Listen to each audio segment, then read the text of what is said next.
RLS it's full form is restless leg syndrome. पहले हम देख लेते हैं इसकी ये है क्या। जैसे कि नाम से पता चल रहा है रेस्टलेस लेग सिंड्रोम, इसमें रेस्टलेसनेस होती है लेग्स में, और रेस्टलेसनेस को हम अनकंफर्टेबल सेंसेशंस भी कह सकते हैं।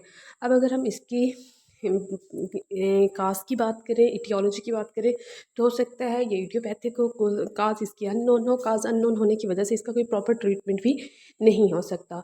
लेकिन जो एक वेग आइडिया लिया जाता है इसकी रीज़न जो हो सकती है पॉसिबली, वो ये कि जब हमारे ब्रेन को लो आयरन मिलेगी या फिर डोपामीन जो कि हमारा हैप्पी हार्मोन होता है, वो क्या करता है जो कि सेटिस्फैक्ट्री और एक्साइटेशन को इन्हांस करता है। जब उसकी सिक्रीशन कम होगी, कंसंट्रेशन कम होगी, या फिर थर्ड रीज़न जेनेटिकली भी हो सकता है। अब नाम से ही पता चल रहा है सिम्टम्स भी वही होंगे। शुरू में क्या होंगे सिम्टम्स, ये है सडन होते हैं और रेस्टिंग पे ज़्यादा हो जाते हैं, या फिर जब ओवर फिटीक हो पर्सन। और जैसे जैसे पर्सन मूव करेगा तो वो रेस्टलेसनेस अनकंफर्टेबल जो है वो कम हो जाएगी।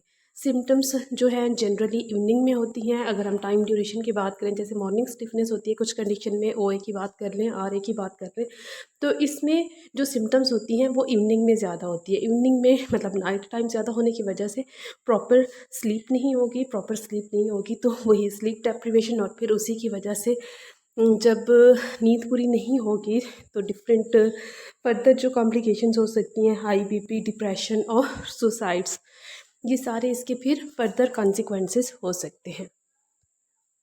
अब अगर हम इसकी सिम्टम्स की बात करें तो इसमें वही अनकंफर्टेबल सेंसेशन मतलब हैवीनेस होगी, लेग में पेन भी हो सकता है, इचिंग सेंसेशन हो सकती है, occurrence of unpleasant electrical impulse. ये होती किस वजह से है रेस्टलेस लेग सिंड्रोम, या फिर इसके हम ट्रिगर्स देख लेते हैं। A trigger is a stimulus that causes a worsening of your RLS. Triggers can vary from one person to another and even among members of the same family. तो लाजमी नहीं है हमेशा एक ही ट्रिगर हो, मोर देन वन ट्रिगर भी हो सकते हैं। डिफरेंट इंडिविजुअल्स के लिए डिफरेंट ट्रिगर्स होंगे। जो मोस्ट कॉमन इसके ट्रिगर्स हैं उसमें स्मोकिंग आ जाती है, अल्कोहल है, कैफीन है और एक्सट्रीम एक्सरसाइज है। और इसके अलावा जो कंसीडर किए जाते हैं कार्बोहाइड्रेट्स या फिर रिफाइंड शुगर अगर ज़्यादा यूज़ करें तो वो भी रीज़न हो सकता है। फूड हाई इन सोडियम, जैसे कि हमें पता है sodium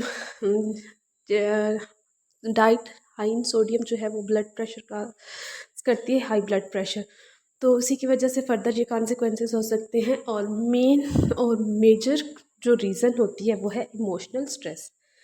Benadryl and the melatonin are often used as sleep aids but worsen RLS symptoms। तो इसमें ये दो चीज़ें दी जाती हैं, लेकिन इसमें क्या होता है ठीक है कि इसमें नींद तो ठीक हो जाती है लेकिन जो सिम्टम्स होते हैं वो और ज़्यादा वर्स हो जाती है। Many antihistamines, antipsychotic and anti depressants often cause a worsening of the symptoms.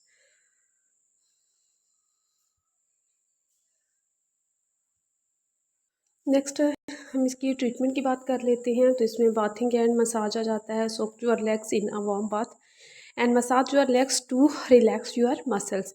Second जो हमारे पास ऑप्शन है वो अप्लाई वार्म और cool packs, place ice packs are the effect on the affected area.